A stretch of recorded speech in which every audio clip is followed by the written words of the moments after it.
Hi everyone, welcome back to another episode from Apps Academy. Today I'm going to be guiding you through how to edit your Instagram profile bio.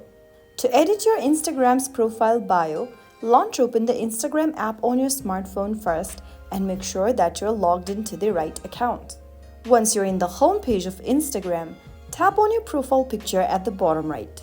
From your profile section, tap on Edit Profile. You will find the bio section on this page.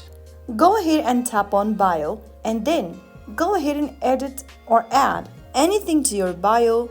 You can add quotes, emojis, hashtags, website links, or your profession as well.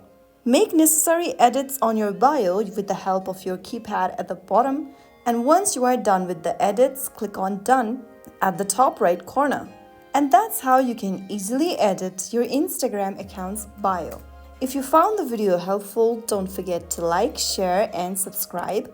I will see you in the next episode. Thank you for watching.